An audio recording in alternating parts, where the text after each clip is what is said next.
We don't need you anymore. Get out, you work-from-home freeloader. With my sister's words, even my parents joined in the chorus, get out. I'm fed up with a family that treats me and my dog as nuisances. If they're going to take that attitude, then I'll do as I please. Thus began my plan for revenge. My name is Kathy, a 33-year-old single woman. I work as a freelance web designer. My job can be done just with a laptop, so I don't work outside.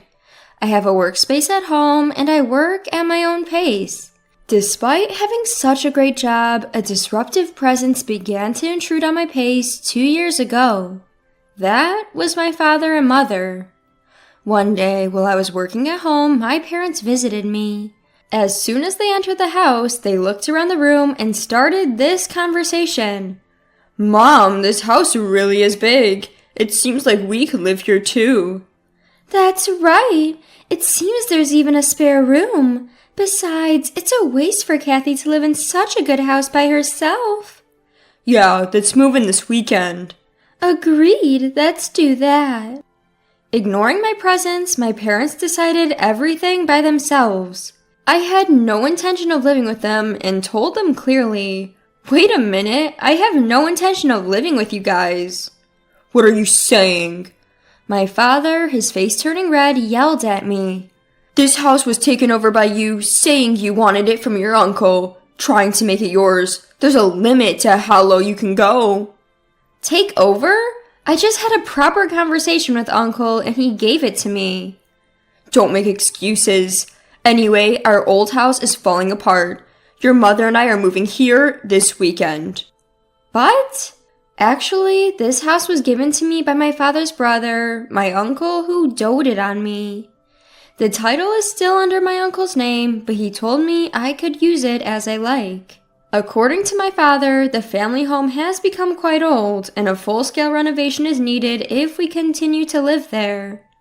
My mother is a housewife, and my father's salary isn't that high, so renovation isn't realistic. So that's why they set their sights on this house that I had inherited from my uncle. I was definitely not thrilled about it, but my parents had already decided to sell their own home and claimed to have no other place to go. I couldn't just leave them hanging, so I reluctantly started living with them. However, the moment they moved in, my parents began throwing sarcastic comments my way. Hey, Kathy, you're already over 30, aren't you? Don't you have any plans of getting married? I'm enjoying my work right now. Keep talking like that and you'll never get married. Why don't you learn something from your sister? My sister's married life isn't going that well, is it? Anyway, I'm fine for now. That's when my mother, who had been listening, interrupted. Hey, don't badmouth your sister like that. Unlike you, she's married and she's even working for a company, you know.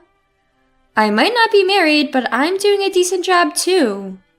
You're always just messing around on your computer.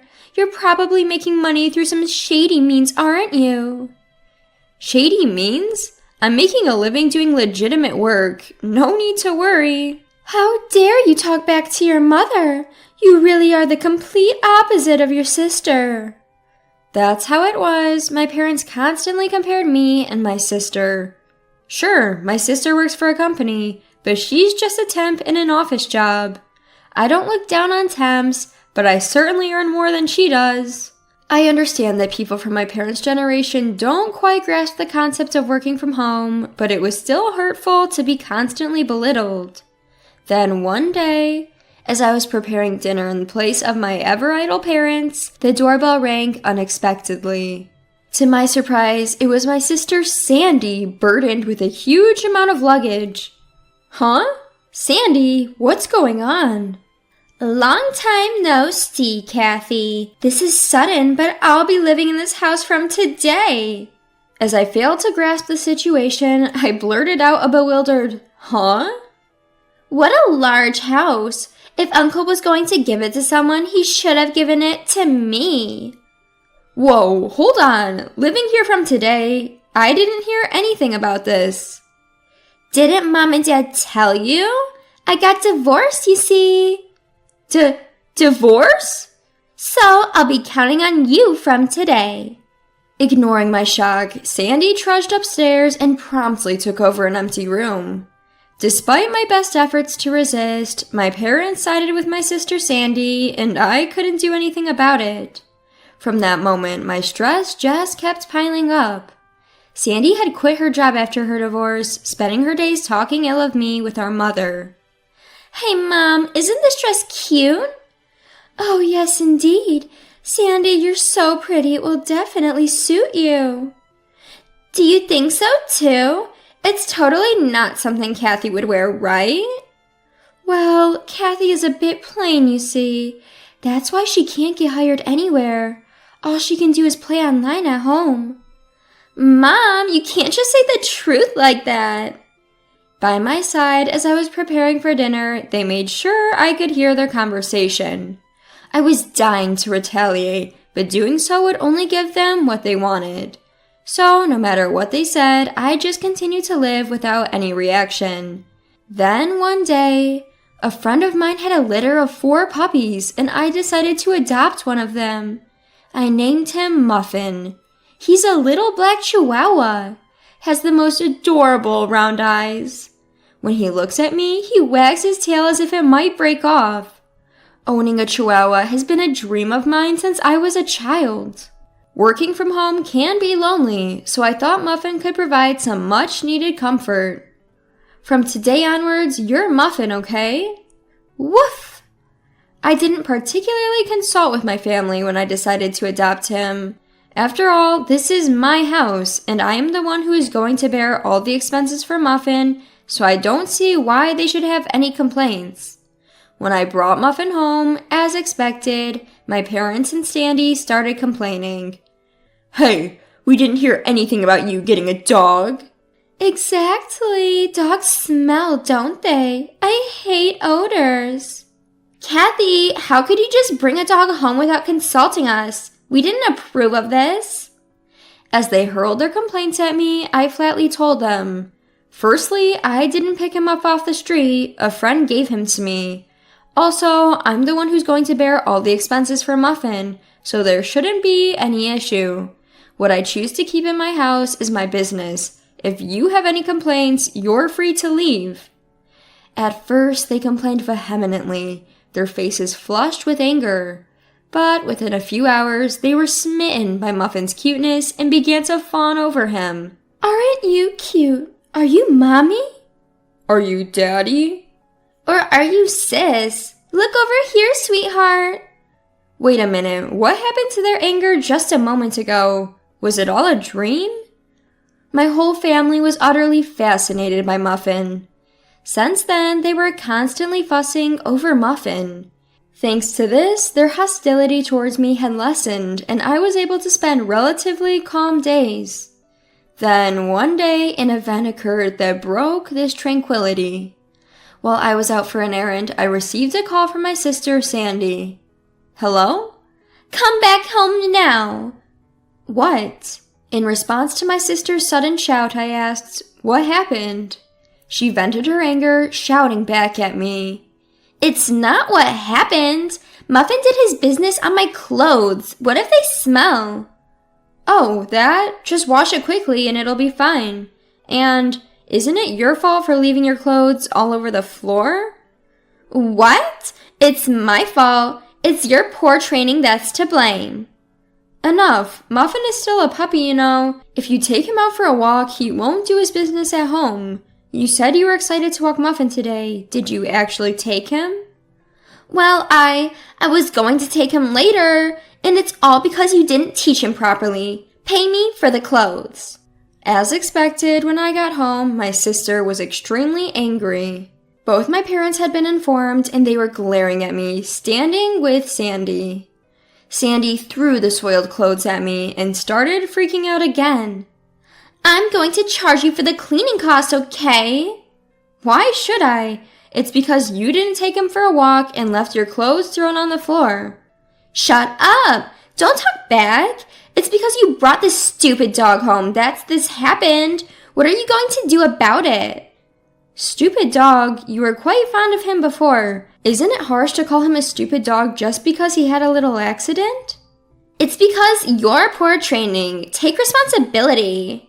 Why can't my family think of anything other than their own convenience? While I was appalled by my selfish sister, my parents chimed in. Hey, Kathy, shouldn't you at least apologize to Sandy first? That's right. All of this happened because of that muffin you brought home. Can both of you give it a rest already? Puppies are like babies. Can't you forgive them for making mistakes once in a while? Pathetic. This situation only happened because of this stupid dog. Kathy, you made the right choice by not getting married. If you became a mother, I doubt you'd raise a decent child. What? How dare you say something like that? If you took it for walks properly and kept the house tidy, none of this would have happened. Finally, my sister raised her eyebrow and pointed at me and said, I can't take it anymore. I don't need you or this dumb dog. Get out of this house. What? Didn't you hear me? I said, get out. We don't need a home-working freeloader here. A home-working freeloader? How can currently jobless say such a thing? And who do they think is paying for this household expenses? It's me. As I stood bewildered by my sister's outrageous statement, even my parents chimed in. That's right. Kathy, leave this house. Your presence only makes us feel worse. You're a jinx. All three kept repeating, get out in front of me. At that moment, my anger exploded. That's it. I've reached my limit. If this is how it's going to be, just wait. I, who had decided to take revenge on my family, packed my things and left the house with Muffin. In the end, my sister added fuel to the fire. This is all your fault, you know. If you had just listened to me obediently, none of this would have happened. They still don't seem to understand their situation, even though hell awaits them. Well, never mind. You three enjoy yourselves in that house. Suppressing my grinning mouth, I left the house with Muffin. A few days later, as expected, my sister suddenly called. Kathy, help! The house is... What happened to the house? All of a sudden we were told, leave by the end of this month. So? What? So what's the problem? What do you mean, what's the problem? Why do we have to leave? Well, I've decided to sell the house. What? At my words, Sandy seemed to freeze. With a trembling voice, she barely managed to get the words out. What? What does that mean? You've decided to sell it? You don't have the authority? Well, I do. You see, that house has been mine a month ago. What? Yes, I had officially received the house from my uncle.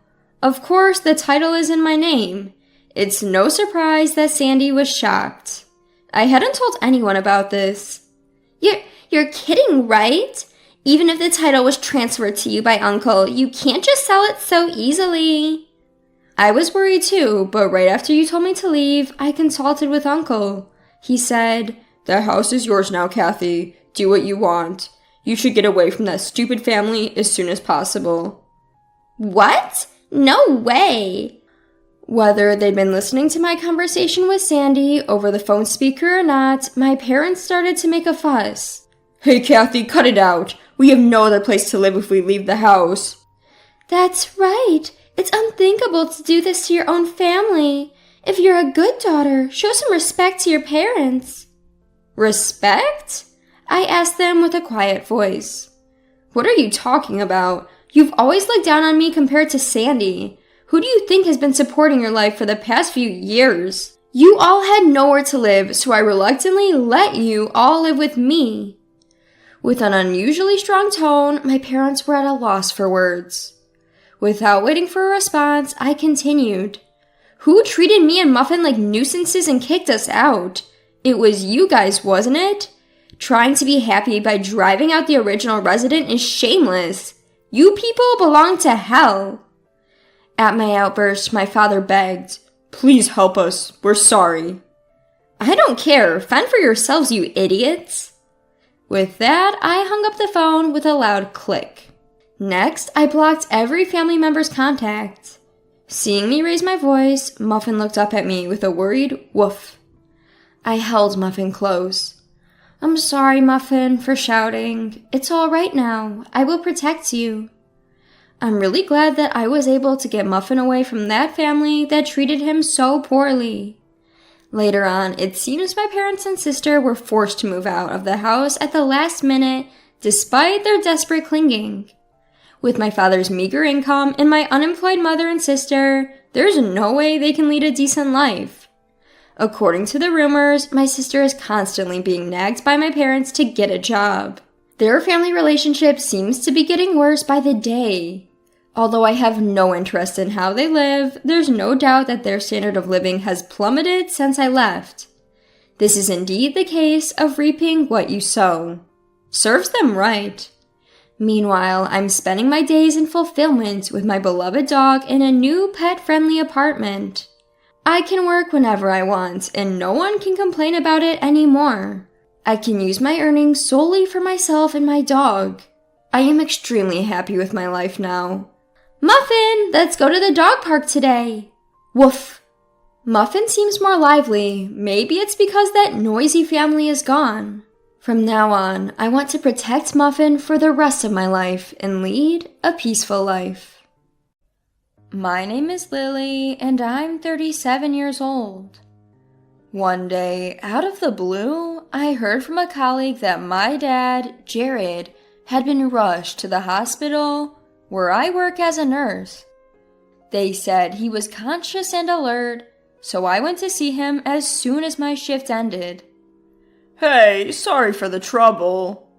My dad greeted me with a cheerful smile, but he had been brought in for abdominal pain, and tests revealed he had colon cancer. When I was 14, my dad remarried a woman named Stephanie, who would become my stepmother. As time passed, it became clear that Stephanie was a difficult woman.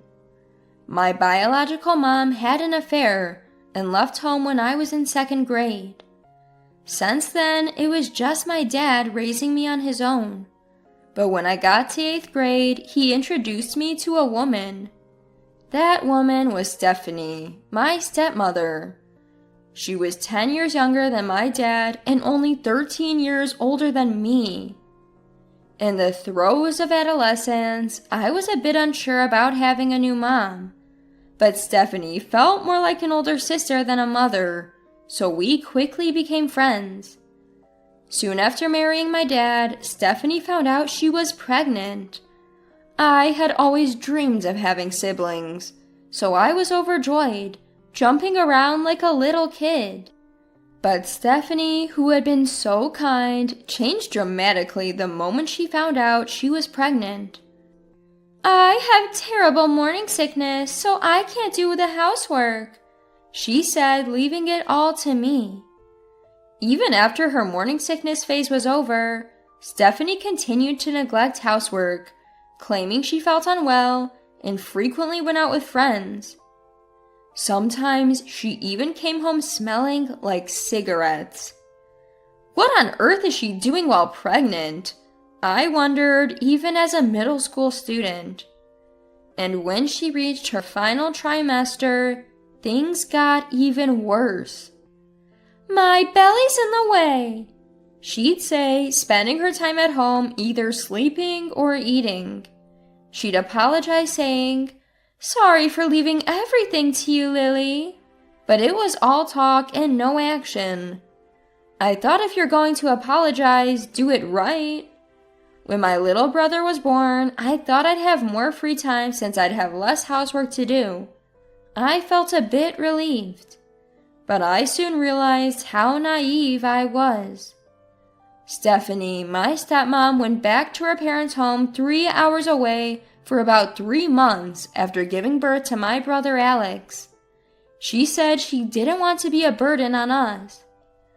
During that time, Dad made a suggestion. How about we get a housekeeper while Stephanie is away? What do you think? I was thrilled by the unexpected proposal. For those 3 months with the housekeeper, I'd be studying in my room and the delicious smell of food would waft in. I felt enveloped in happiness. Even when I came home after hanging out with friends, a tasty meal was ready. I thought, so this is what life is like for a typical middle schooler. But when Stephanie returned after her 3-month stay with Alex, she didn't lift a finger around the house. I just had a baby. You can't expect me to do housework. You have the time. You do it, she said. So I had no choice but to sacrifice my study time for chores. I suggested to Stephanie, if you're not feeling well or if taking care of Alex is too much, why not ask Dad or the housekeeper for help? Her unexpected reply shocked me. No way! I don't want to spend money on that. You can handle the chores, Lily. For the first time, I pushed back. I'm preparing for exams, and I need all the time I can get for studying. At this rate, I won't get into the school I want. Holding back tears, I pleaded.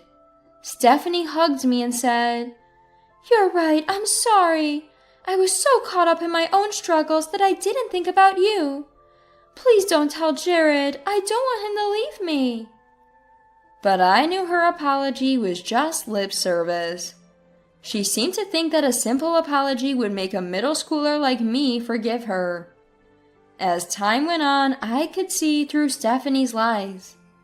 Even when she hugged me and apologized, I felt nothing. We ended up ordering delivery for dinner that night. After that, Stephanie did start preparing dinner every day, but it was always elaborate dishes. I wondered where she found the time. One day, I saw the trash can filled with containers from supermarket pre-made meals. Turns out, she was just serving pre-made or frozen meals, but Dad never checked the trash, so he had no clue. In any case, I was able to focus on my studies and got into the high school I wanted. One day, after I'd settled into high school life, Dad asked me to go shopping with him before my part-time job. The moment we arrived at the mall and sat down in a cafe, Dad asked me, How have things been with Stephanie lately? Is she still making you do all the housework? Wait, you knew about that since I was in middle school? Yeah, I'd heard you were helping out occasionally, but it seems like more than that. I noticed the food tasted different after Stephanie came back. Dad said, revealing he'd been aware all along. He tried to talk to Stephanie multiple times, but she told him not to stress her out after the baby was born, so he felt he couldn't say more. Actually, after I finished my high school entrance exams, I was made to do housework again. On days off when I'm part-time, I still make the meals. Stephanie told me that since you're a stepchild, you're my housekeeper. She told me that if I said anything bad about her, she would tell you, Dad, to get you to kick me out. That's why I kept quiet until now. I couldn't hold back any longer and told Dad everything. He apologized and patted my head. After talking it over, we agreed that if I got into my dream college, I could move out and live on my own. Go for it. I'm rooting for you. Dad encouraged me, and from that day on, I hit the books hard. When I told Stephanie about the college I was applying to, she opposed it as expected, but Dad smoothed things over. Still, Stephanie seemed to think she'd be in trouble without her free housekeeper, so she started using my 3-year-old brother Alex to disrupt my studies. It was already 10 p.m., and Alex was still awake. Sister, let's play! Alex ran toward me, toy in hand, as I got home from my part-time job.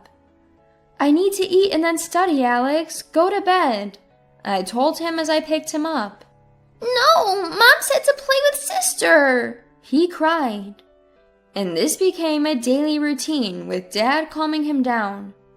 Despite Stephanie's various attempts to sabotage me, I managed to get into an out-of-state college with Dad's support and moved to a new place.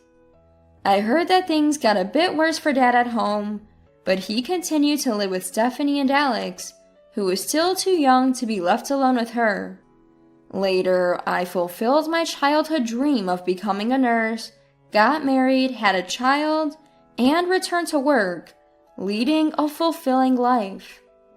That's when Dad was brought in, diagnosed with terminal cancer and given 6 months to live. Stephanie and Alex come to visit me 1 day a week. Stephanie and Alex, who hadn't seen me in 19 years and seemed to have forgotten all about me, openly badmouthed Dad during their weekly visits. I'd considered saying hello after all these years, but was glad I hadn't. I waited for a time when they weren't around and visited Dad's room with my son. "I'm so happy to see my grandson's face every day," Dad often said.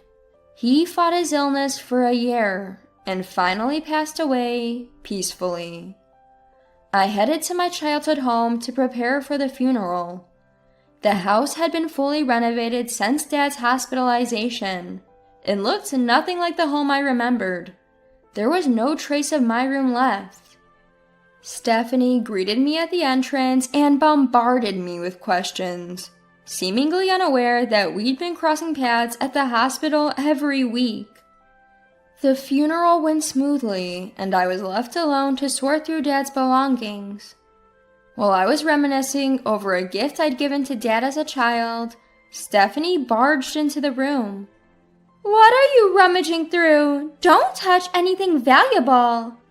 "Excuse me?" Ignoring my confusion, she continued. "Don't you know, as a stepmom, this inheritance is mine." I was stunned. "Jared is gone, so you're irrelevant now. Just clean up the junk and leave," she said, trying to kick me out. I left the house with only my memories of Dad, warning Stephanie, "You'll regret this."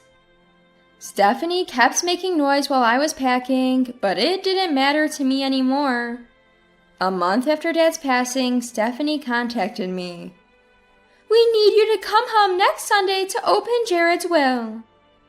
I agreed and arrived at the house with my husband, Carlos. "Why is Lily's husband here? Lily alone is enough. Go home," Stephanie snapped. I revealed a crucial fact. "Are you sure? We can't proceed with the will unless Carlos is here."